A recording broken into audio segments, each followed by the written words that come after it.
They say you can't truly know someone until they've shown you their worst. I thought I knew Sarah, my wife of 12 years. She wasn't perfect. None of us are, but she had this way of turning the mundane into something magical.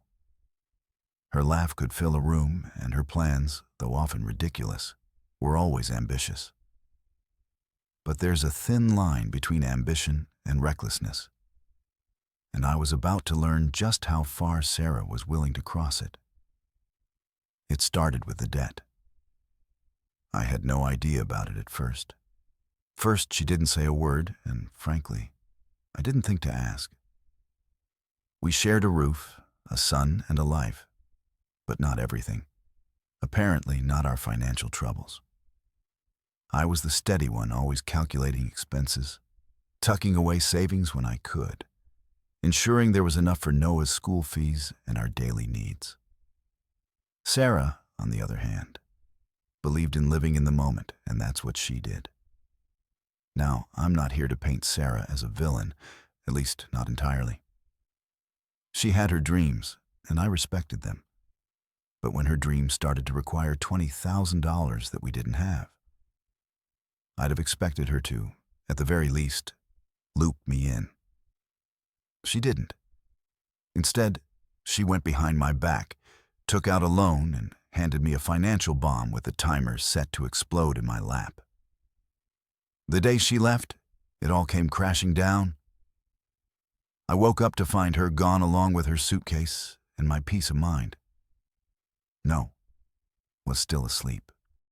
Blissfully unaware of the chaos waiting to greet me, I found the note on the kitchen table scrolled in her loopy handwriting. I need to follow my heart. Handle the Deb Jacob. It's yours now. At first I laughed. I don't know why. Maybe it was the absurdity of it all. Follow her heart. Was her heart on a yacht somewhere sipping margaritas because mine was trying to figure out how I'd pay off a loan I didn't even know existed? And then there was Noah. How do you explain to your 10-year-old son that his mother has abandoned the family? You don't not. At first, you tell yourself that you'll shield him from the mess for as long as you can. But Noah isn't just any kid. He's sharp, too sharp. I've always been proud of his intelligence, but in moments like these, I almost wish he weren't so perceptive. The house felt emptier without Sarah. Not just physically, but emotionally. She had this way of filling spaces even when she wasn't trying. Now every corner seemed to echo with her absence. I stood in the kitchen staring at her note, wondering where it all went wrong. Was it the fights, the arguments about money, the late nights I spent, working while she planned trips we could never afford? Maybe it was all of it, or maybe it was none of it.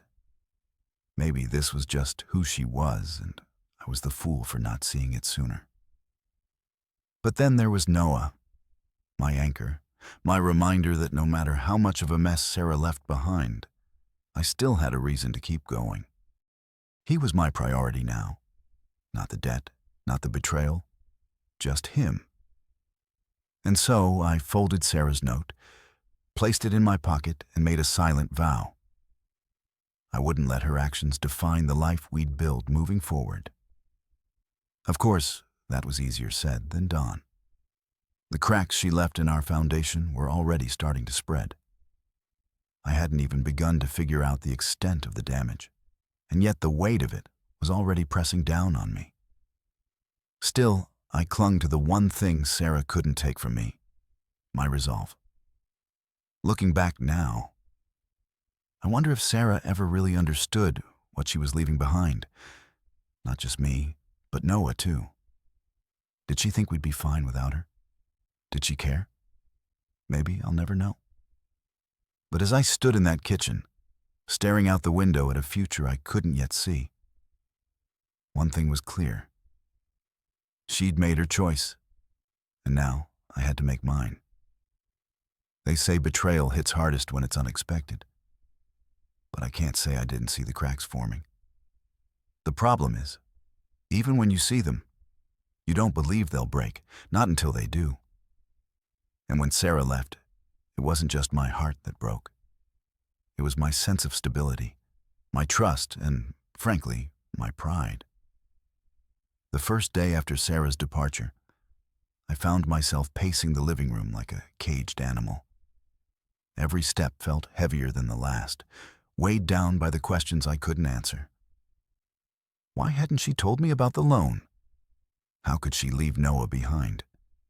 And God help me? Why did she think this new boyfriend of hers was worth $20,000 of debt and the destruction of our family? Noah found me staring blankly at the wall that morning. "Dad, are you okay?" he asked, his voice filled with more concern than any 10-year-old should ever have to feel. I wanted to lie. I wanted to tell him that everything was fine, that his mom would be back soon, and that we'd all laugh about this one day. But Noah isn't a kid you can lie to.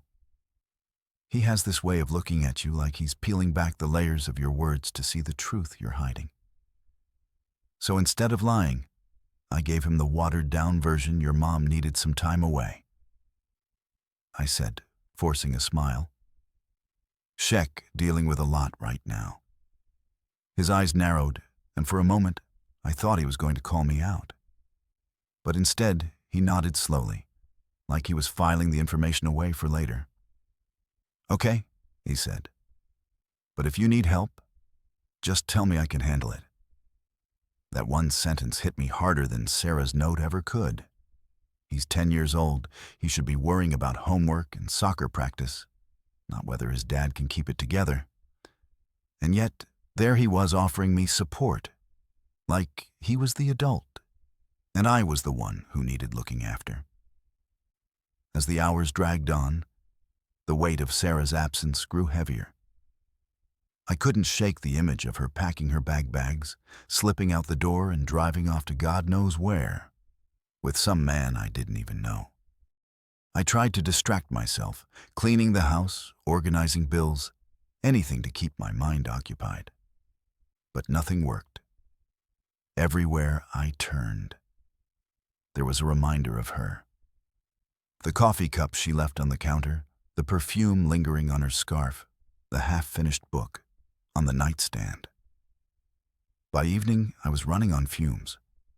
I sat at the dining table, staring at the pile of UN open mail. When Noah came in with a plate of peanut butter sandwiches, "You didn't eat lunch," he said, sliding the plate toward me. I stared at him, my chest tightening. "Thanks, buddy," I muttered, taking a bite more out of obligation than hunger.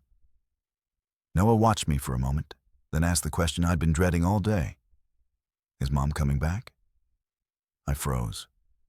How do you answer a question like that? Do you sugarcoat it?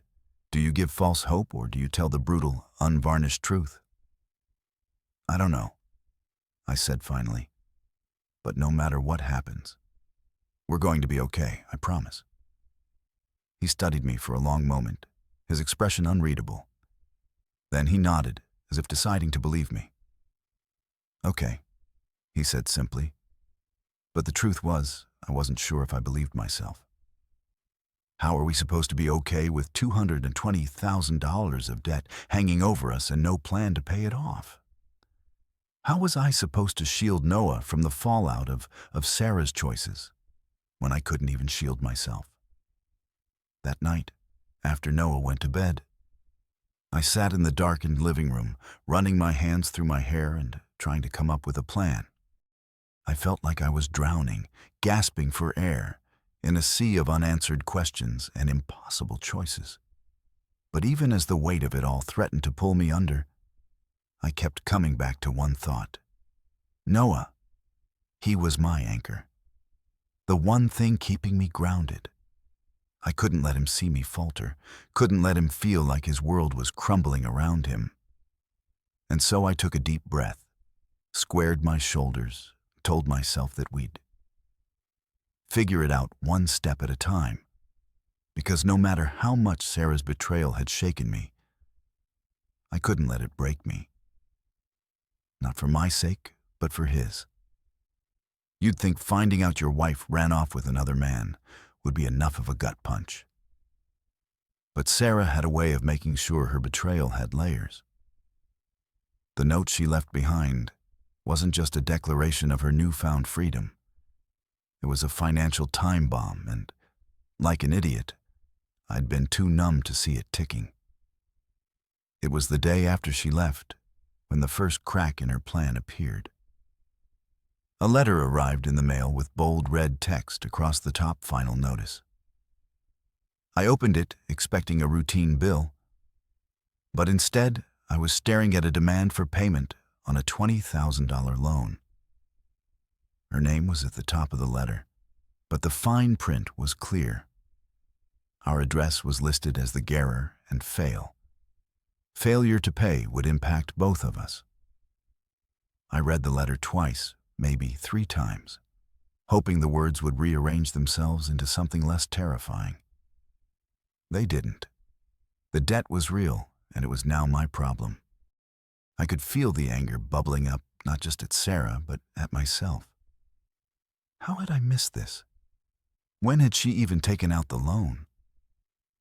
I sat there at the kitchen table, my head in my hands, trying to piece it all together. Noah walked in his face, lighting up when he saw me. "Hey, Dad, I found this article about robotics. I want to show you later. You'll love it." His enthusiasm was infectious, but I could barely muster a smile. I was too consumed by the thought of how I was going to protect him from the fall out of Sarah's mess. "Sure, buddy," I said, shoving the letter into the pile of mail on the counter. "We'll check it out later."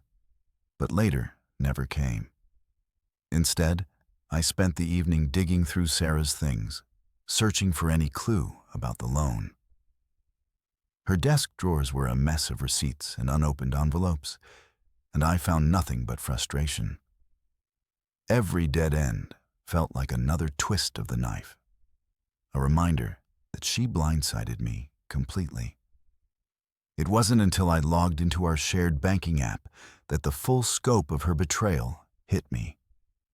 The savings account, the one we'd been building for years to secure Noah's future, was almost empty. A quick scroll through the transaction history revealed the culprit. Sarah had drained nearly all of it in the weeks leading up to her departure. Thousands of dollars gone with no explanation or justification. I slammed the laptop shut, my hands trembling with a mix of rage and disbelief that money wasn't just numbers on a screen. It was supposed to be Noah's safety net.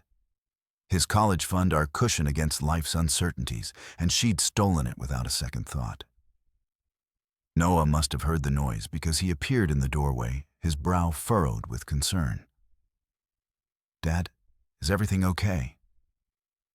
I forced a smile, though it felt like my face might crack under the effort. "Yeah, buddy, just some adult stuff. Nothing you need to worry about." But Noah didn't buy it. He never does. He walked over to the table, his gaze falling on the stack of mail. "Is this about Mom?" he asked, his voice steady but soft. I hesitated. Part of me wanted to shield him from the truth, to keep pretending that everything was fine. But another part of me knew that Noah wasn't a kid you could lie to, not convincingly anyway.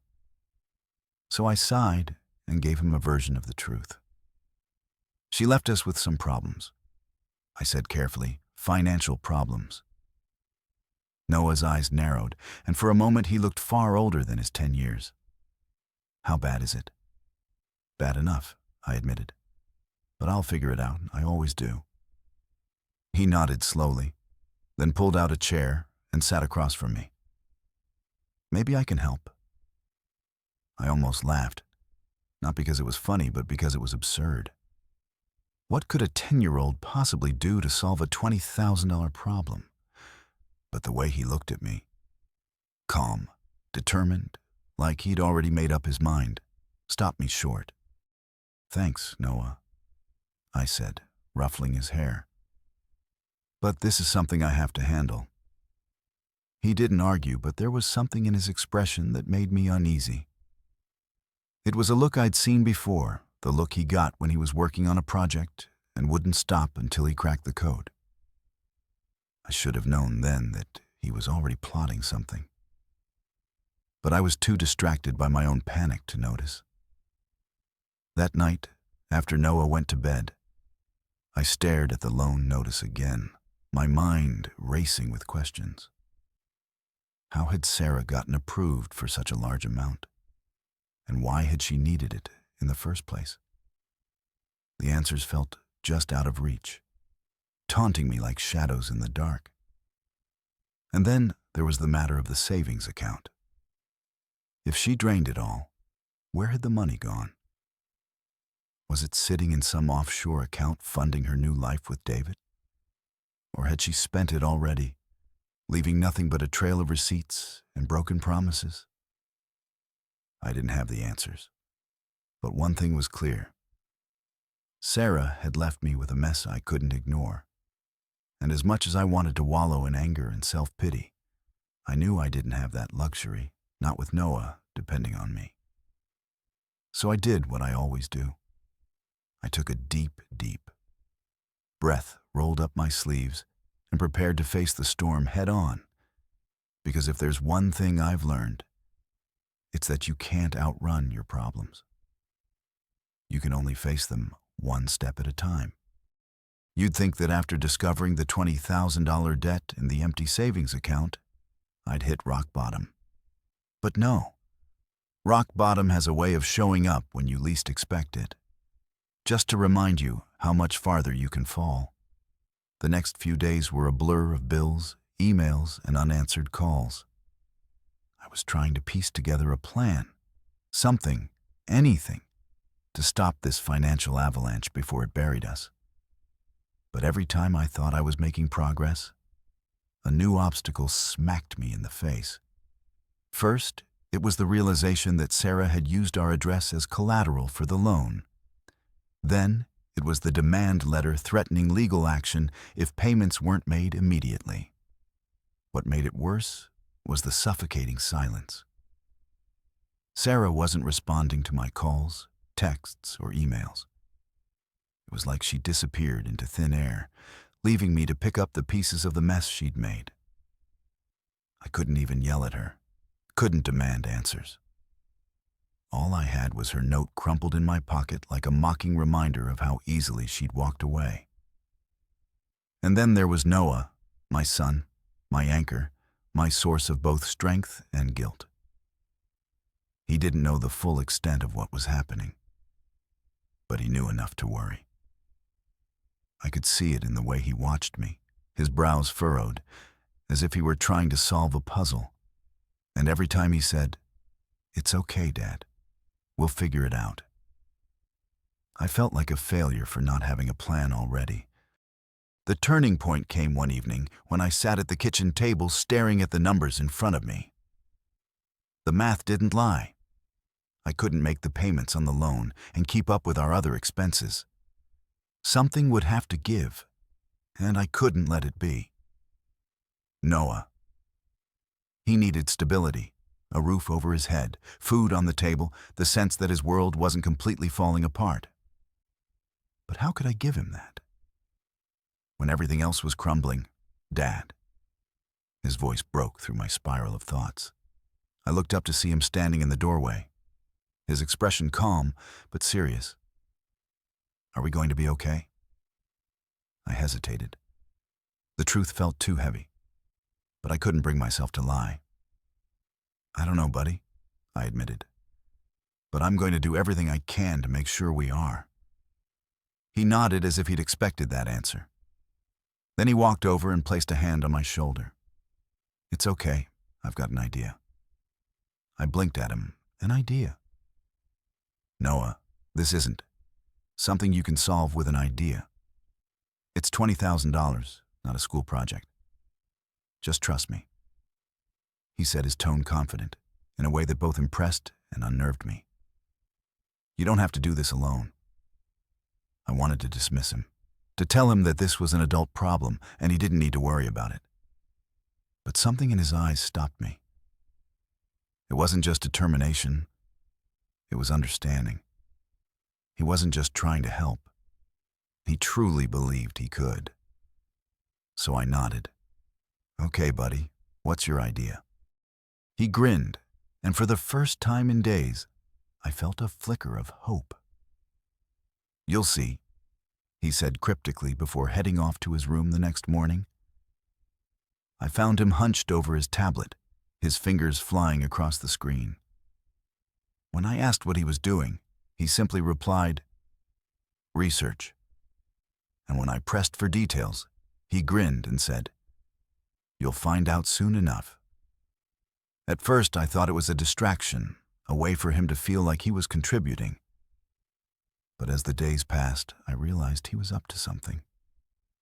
He'd ask me random questions about Sarah, her habits, and her favorite places. He even asked if I still had access to her email account, which I did, though I hadn't thought to use it. "Why do you want to know all this?" I asked one evening. "Just trust me," he said again, his eyes sparkling with that same quiet confidence. "I've got this." I didn't know what to make of it. Part of me wanted to push for answers, to demand he tell me what he was planning. But another part of me, a part one didn't quite understand, felt compelled to let him take the lead. Maybe it was desperation, or maybe it was the realization that he was smarter than I often gave him credit for whatever it was. It kept me from interfering, and as I watched him work, a strange sense of calm began to settle over me. For the first time since Sarah had left, I felt like we might actually come out of this. Okay, I didn't know how or when, but I believed in Noah looking back. That was the moment everything began to change. It wasn't just about the debt or Sarah's betrayal anymore. It was about us, me and Noah, proving that, no matter how much she tried to tear us apart, we were stronger than she thought. And I'd soon learn that when Noah said, "I've got this," he meant it in ways I never could have imagined. When Noah said, "I've got this," I thought it was just his way of reassuring me, like a kid trying to lift a weight far too heavy for their little arms. But I was wrong, very, very wrong. Noah wasn't just offering empty words, he was orchestrating something far bigger than I could have imagined. It started with small, seemingly innocent questions. "Dad, do you remember when Mom got her new phone? Or did she ever tell you what app she liked to use?" At first, I thought he was just curious, maybe trying to process her absence in his own way. But as the days went by, his questions became more pointed. "Do you think Mom would have used the GPS app we all downloaded for our hike?" He asked one evening, his tone casual, like he was talking about homework. That made me pause the GPS app. Of course, we'd installed it on all our devices after a family hike last year, when Noah pretended to get lost, so we'd buy him a kid's smartphone. At the time, I'd laughed at his cleverness. Now I wondered if that same cleverness was working overtime. "Noah, are you using that app to track your mom?" I asked. Half joking, he looked up from his tablet, his face, the picture of innocence. "Wouldn't you want to know where she is, if you could?" I stared at him, half impressed and half horrified. "You can't just spy on people, Noah. Why not?" "She left us," he shot back. His voice was calm, but his eyes burned with a determination I'd never seen before. "She left you with her debt. She left me without a mom, and she's out there pretending like we don't exist. That's not fair." Fair, he was right. None of this was fair. But what could I say? What could I do? Noah's logic was cold, sharp, and impossible to argue with. And the worst part, he wasn't wrong. "Okay," I said. "Finally, what did you find?"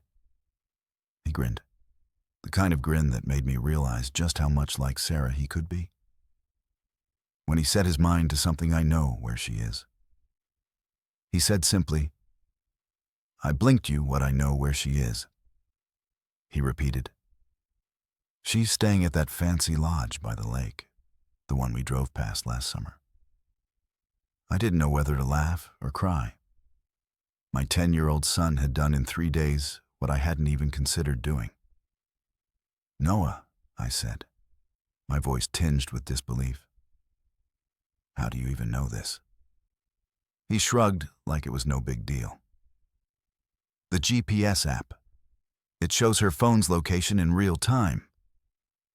She's been at the lodge all week and you didn't think to tell me sooner." I asked, my voice rising. I wanted to make sure I had everything he said. Matter-of-factly, her boyfriend's there too. By the way, his name is David. He works at her old office, and guess what? Mom used some of the loan money to pay for the trip. My head was spinning. It felt like I was trapped in a bad soap opera, except the script was being written by a 10-year-old genius with a vendetta. "How do you even know his name?" I managed to ask.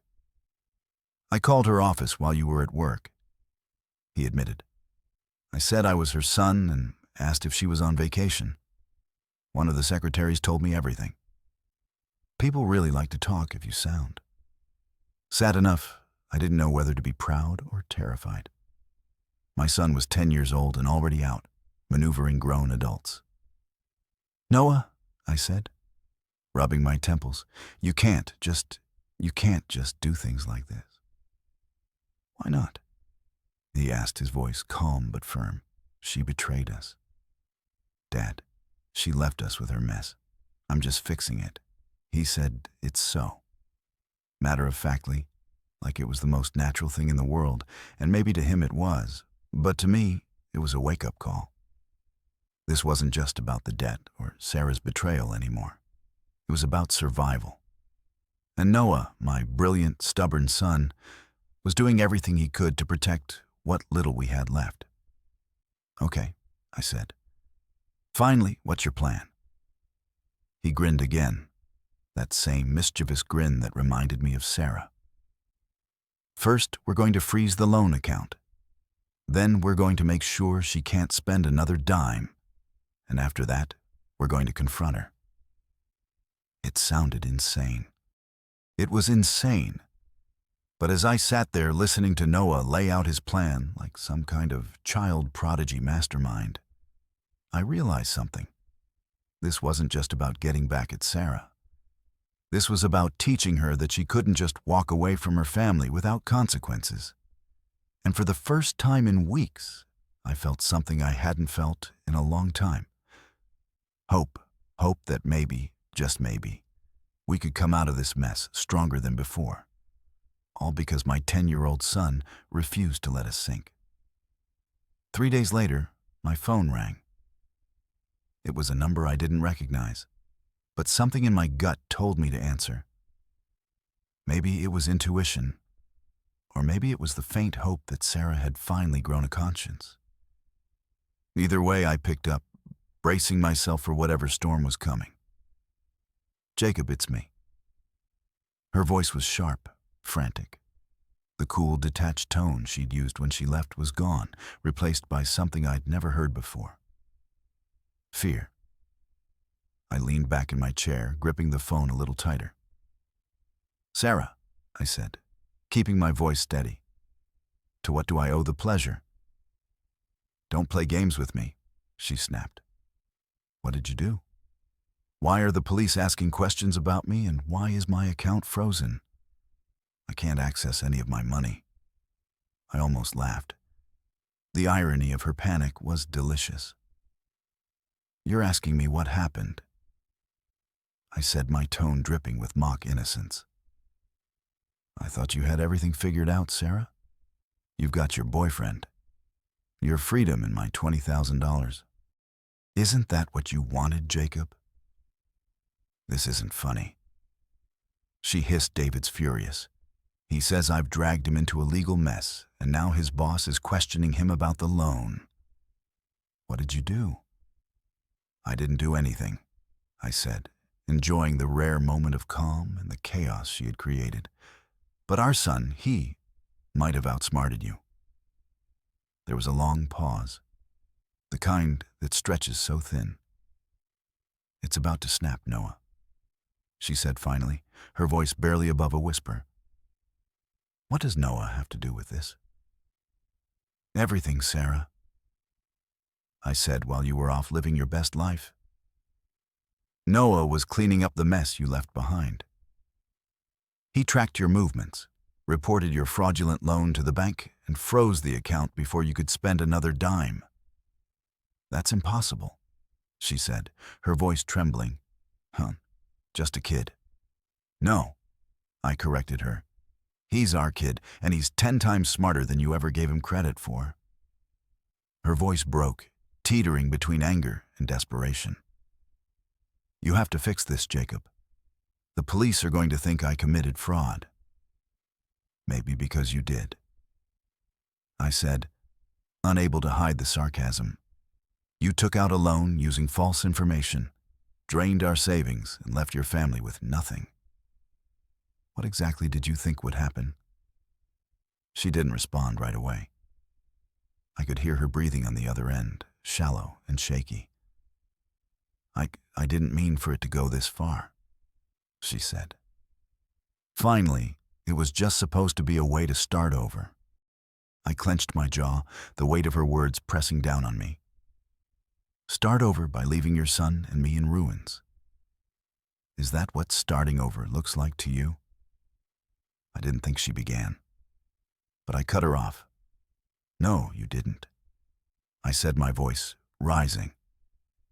You didn't think about the damage you were doing, the mess you were leaving for Noah and me to clean up. You didn't think about anyone but yourself. For a moment there was silence, and then she said something I wasn't expecting. I'm sorry. I froze. It wasn't the apology itself that caught me off guard. It was the way she said it. Quiet, genuine, vulnerable.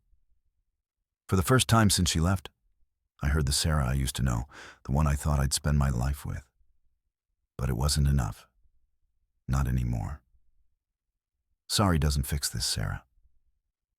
I said, sorry doesn't pay off the loan or undo the damage you've caused. If you really want to make things right, you'll turn yourself in and face the consequences. Her silence spoke volumes.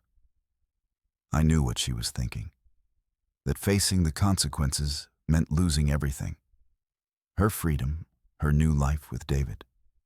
Maybe even her dignity, and she wasn't ready to let go of those things, no matter how much she claimed to regret what she'd done. I can't, she said. Finally, her voice barely audible. Then I can't help you, I replied. Jacob, please. She begged David's threatening to leave me. I have nothing without him. Maybe you should have thought about that. Before you walked out the door, I said. But don't worry. I'm sure the police will help you figure it out. Before she could respond, I hung up. My hands were shaking, my heart pounding in my chest. It wasn't just the anger or the frustration. It was the realization that I didn't recognize the person on the other end of the line anymore. Sarah wasn't the woman I married. She wasn't the mother Noah deserved. She was a stranger dad. Noah's voice broke through my thoughts. I turned to see him standing in the doorway, his arms crossed and a satisfied smirk on his face. She sounded scared. She is, I said, forcing a weak smile. You did good, Noah, you really did. He grinned, a mixture of pride and relief washing over his face. So what's next? I sighed the weight of the question, settling on my shoulders. We wait, I said, and we make sure she can't hurt us again. Because if there's one thing I'd learned, it's that Sarah wasn't just running from her mistakes. She was running from herself, and no matter how far she went, the truth would always catch up to her. When the moment came to confront Sarah, I wasn't sure what I expected. Maybe I thought she'd crumble under the weight of her guilt. Maybe I thought I'd feel some sort of satisfaction seeing her face the consequences of her actions. But what actually happened was something I could have never prepared for. It started with Noah. He was the one who suggested we confront her in person. She needs to know she can't just walk away. He said, his voice steady, in that unearthing, mature way he had. I couldn't argue with him. She'd left us with nothing but chaos, and it was time she faced the mess she'd made. The GPS app gave us her exact location, a luxury line by the lake, the kind of place we'd once dreamed of visiting together as a family but could never afford. The irony wasn't lost on me. Sarah was living our fantasy, but it was built on lies and stolen money. Noah and I drove out there the next morning. The closer we got, the more my chest tightened. Part of me didn't want to do this. Part of me wanted to turn the car around, go home, and pretend none of this was happening. But then I looked at Noah sitting beside me with that determined look on his face. And I knew I couldn't back down. This wasn't just about me anymore. It was about teaching my son that we don't run from our problems, even when they seem insurmountable. When we arrived at the lodge, I spotted her immediately. She was sitting on the patio with David, sipping a cocktail and laughing like she didn't have a care in the world. My stomach churned. How could she look so carefree when she left nothing but destruction in her wake ready? Noah asked, his voice calm but firm. I nodded, though my hands were shaking as I got out of the car. Together, we walked up to her table. She saw us before we reached her, her smile freezing mid-laugh. For a moment, she just stared at us, her face pale, her eyes darting between me and Noah, like she couldn't decide if we were real or just a figment of her imagination, Jacob. She said, finally, her voice barely audible, "What are you doing here? Taking back what's ours?" I said, my voice colder than I expected. "You didn't think you could just walk away, did you?" David, who had been quietly watching the exchange, finally spoke up. "Is this your ex?" he asked, his tone more annoyed than concerned. "Look, buddy, we're in the middle of something." "Why don't you take your kid and don't?" I said, cutting him off. My eyes locked onto his, and for a moment the tension was thick enough to cut with a knife. "This isn't about you, not yet." Anyway, Sarah's face turned red as she scrambled to regain control of the situation. "Jacob, please," she said, her voice trembling. "We don't need to do this here." "Oh, I think we do," I replied, crossing my arms. "Because you didn't just leave us with a broken family, Sarah. You left us with your debt. You drained our savings, and now you're sitting here drinking cocktails like none of it matters." Dad Noah said, his voice steady but sharp. "Show her." I pulled out the stack of documents. Noah and I had prepared the loan paperwork, the empty savings account statements, the GPS logs showing her movements. I placed them on the table, one by one, watching as her expression shifted from defiance to panic. "You're lying," she said, though her voice lacked conviction. I never meant for stop. I snapped my patient wearing thin. "You knew exactly what you were doing, Sarah, and now you're going to face the consequences." David stood up, clearly uncomfortable with the turn of events. "Look, I didn't sign up for this," he said, backing away from the table. "I didn't know." "Save it," I said, cutting him off again. "You knew enough to run off with her. You're just as complicit as she is." Sarah's eyes widened as she realized David was about to abandon her. "David, and wait," she cried, reaching for his arm. "Don't go. I'll fix this, I promise." But David was already walking away, muttering something about not wanting to get involved in family drama. And just like that, Sarah was alone. "You can't do this to me," she said, turning back to me, her voice trembling. You can't take everything. You took everything first. Noah set his voice, cutting through the tension like a knife. You left us with nothing, Mom. Now it's your turn. For a moment, she just stared at him, her eyes filled with something I couldn't quite place. Guilt, regret, fear. Whatever it wasn't enough to undo the damage she'd done. This is your chance to make it right, Sarah. I said, my voice softer. Now, turn yourself in. Take responsibility for what you've done. Show Noah that you're better than this. She didn't respond. Instead, she buried her face in her hands, her shoulders shaking with silent sobs. It was the first time I'd seen her break since she left, and for a moment I felt a pang of pity. But it wasn't enough to change my mind. Letting go, Noah, I said, placing a hand on his shoulder. We've done what we came to do. As we walked away, I glanced back one last time. Sarah was still sitting there alone at the table, surrounded by the evidence of her betrayal. And for the first time since she left, I felt a sense of closure after the confrontation. There was no going back for Sarah, for me, or for Noah. That moment at the lodge had been the final nail in the coffin of whatever semblance of family we had left. Now it was time to clean up the wreckage she'd left behind. The first step was filing an official report with the police. I explained everything: the fraudulent loan, the drained savings account, and how she had abandoned us with a mountain of debt. Noah ever? The meticulous planner had all the supporting evidence ready to hand over.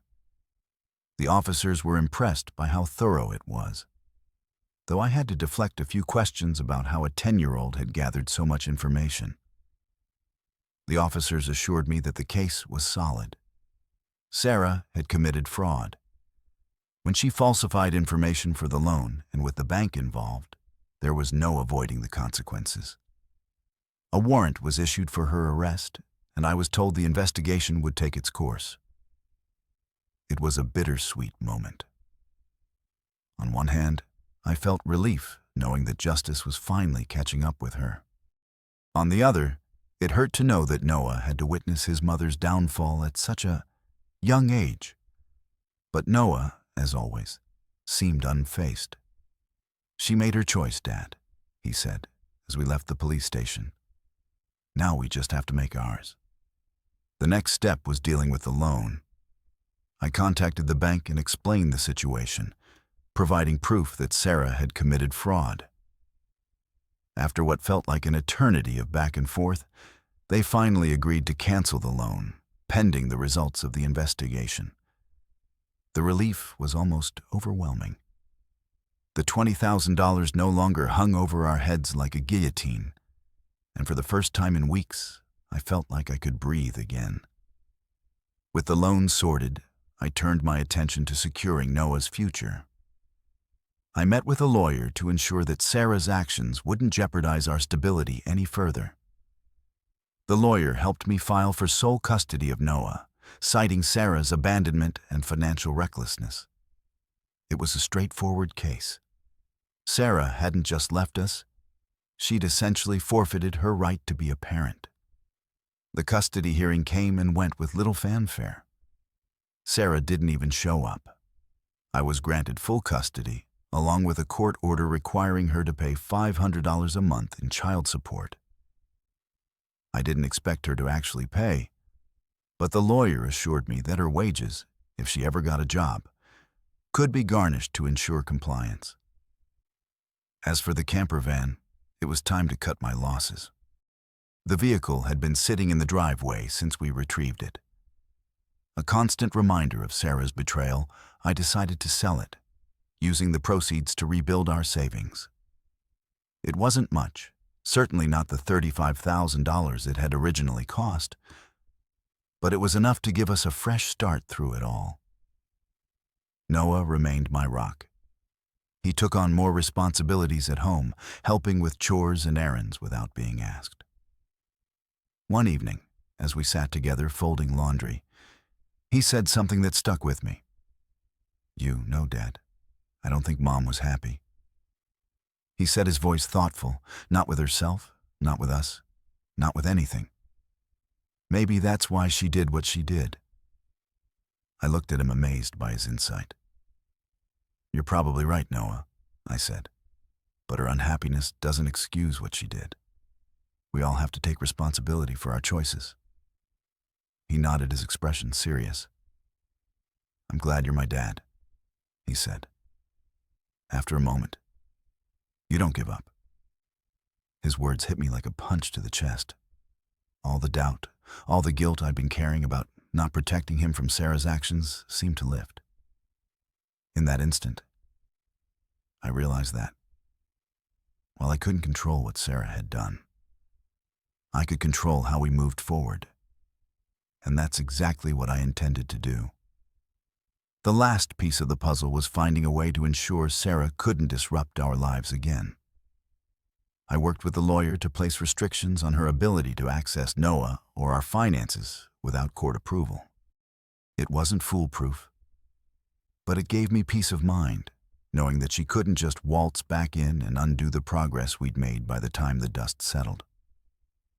It felt like a lifetime had passed since Sarah walked out the door. But in reality, it had been just a few short months. In that time, Noah and I had gone from being victims of her betrayal to survivors of it. We had weathered the storm together, and though the scars were still fresh, they were a testament to our resilience. I wish I could say that Sarah learned her lesson, that she turned her life around and became the person I once believed she could be. But life isn't always tied up with a neat little bow. The last I heard, she was working odd jobs and struggling to stay afloat. Part of me felt sorry for her, but I knew better than to let that pity pull me back into her orbit. She made her bed. Now she had to lie in it.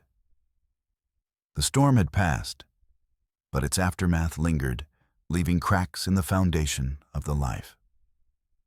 Noah and I were rebuilding. Yet, for the first time in what felt like forever, we had hope that we could move forward, not as a broken family, but as a stronger one. It started with the little things. Mornings became calmer without Sarah's chaotic energy dominating the house.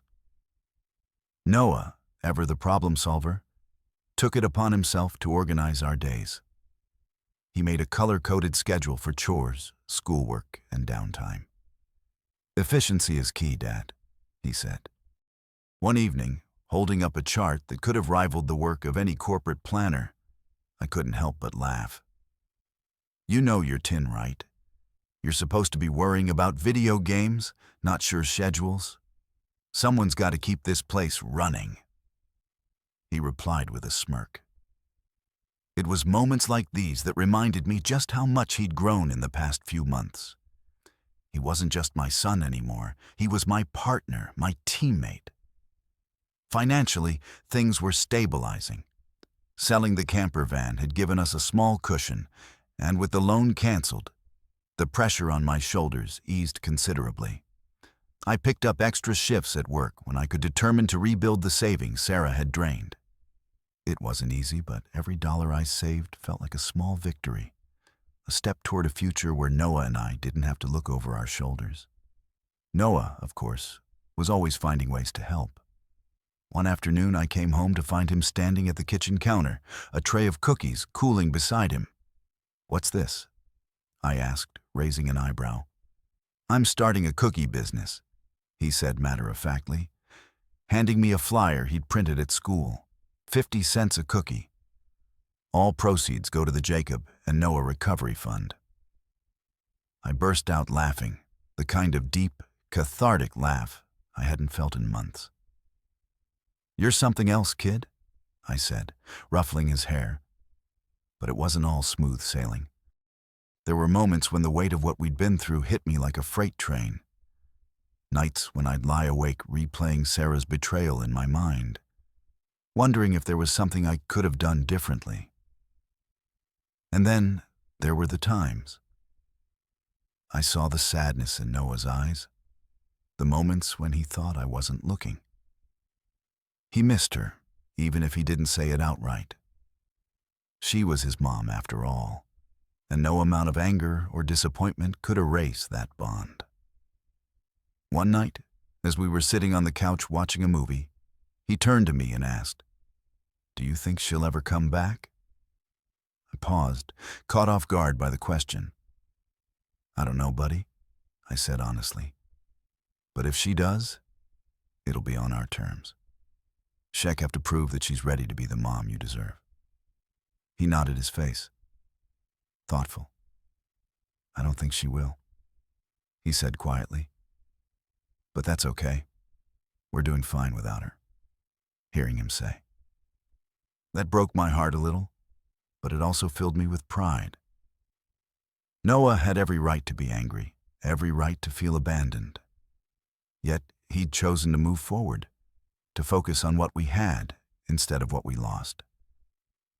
As the weeks turned into months, life began to feel normal again, or at least a new version of normal. We found joy in the small things. Cooking dinner together, playing board games on the weekends, or just sitting on the porch watching the world go by.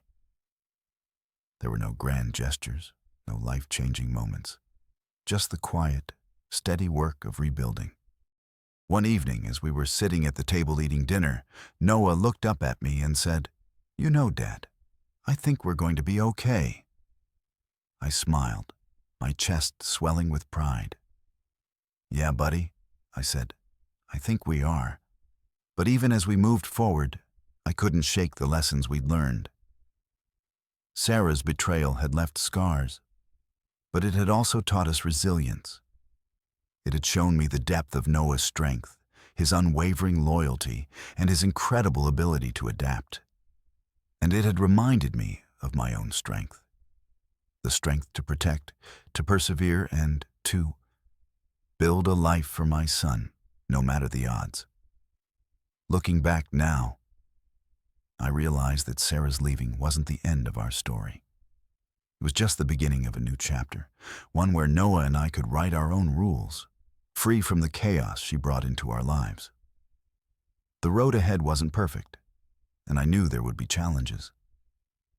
But as I watched Noah finish his dinner, already launching into a detailed plan for his next school project, I felt something I hadn't felt in a long time. Peace. Because no matter what came next, I knew we'd face it together. And together, we could handle anything.